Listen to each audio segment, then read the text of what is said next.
21 à 50% sans forcer personne.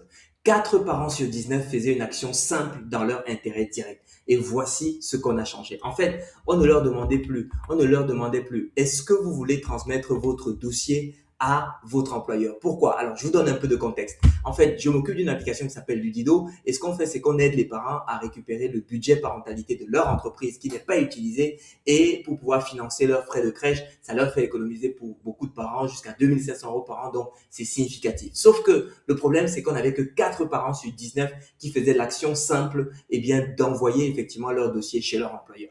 Et ce qu'on a changé, c'est que au lieu de leur demander est-ce que vous voulez transmettre votre dossier à votre employeur, on leur a demandé simplement, on a changé la manière de poser la question et on leur a demandé désormais quand est-ce que vous voulez transmettre, vous voulez activer vos avantages. Vous voyez, deux changements ici. Premièrement, on ne leur demande plus est-ce que vous voulez faire l'action, est-ce que vous voulez faire l'action de transmettre à votre employeur. On dit on communique leurs bénéfices. Quand est-ce que vous voulez activer vos bénéfices, votre avantage. Et deux, ce n'est plus est-ce que, c'est quand est-ce que vous voulez le faire. OK? Et ces deux changements ont fait en sorte que finalement, eh bien, le taux explose. Et derrière, il y avait trois possibilités de réponse. Première option, c'était dans 48 heures. Deuxième option, c'était sous 7 jours. Et troisième option, on leur proposait, écoute, je transmettrai moi-même. Pourquoi cette troisième option? Parce que pour certains, pour plein de raisons, ça peut ne pas être le bon moment à ce moment-là. Peut-être qu'ils sont dans une situation professionnelle qui fait que c'est pas le bon moment pour transmettre le dossier. Peut-être que c'est pas le bon moment dans la boîte, etc., etc.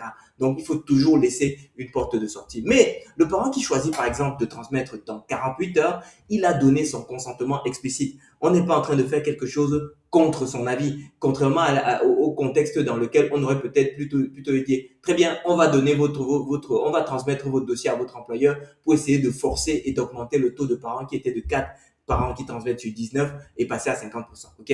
Donc c'est légal, mais maintenant l'inertie en fait va jouer en sa faveur et non pas contre lui. Donc annuler demande un effort parce qu'en fait on leur proposait de transmettre leur dossier effectivement sous 48 heures, mais évidemment un jour avant on leur propose éventuellement de désactiver la transmission, l'activation justement de ces aides. Ils avaient la possibilité, ils recevaient un mail avec un lien, mais ça demande un effort de cliquer sur ce lien. Ne rien faire ici, c'est laisser simplement la transmission se faire. Donc la veille, il reçoit un mail dans lequel on lui dit tiens, votre dossier part demain, il y a un lien pour la plupart n'annulent pas.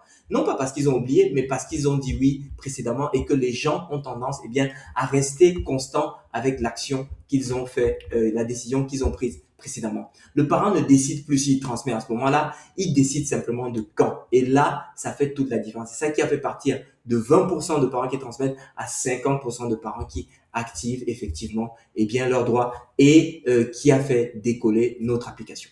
Donc mon nom est Armel Lavinci, je m'occupe de ludido.com, là où effectivement vous l'avez compris, on aide les parents à économiser 2500 € par an sur leurs frais de garde d'enfants. J'espère que ces petits éclairages vous aident dans votre business et je vous souhaite très très bon succès dans vos projets. Allez, merci. Ciao.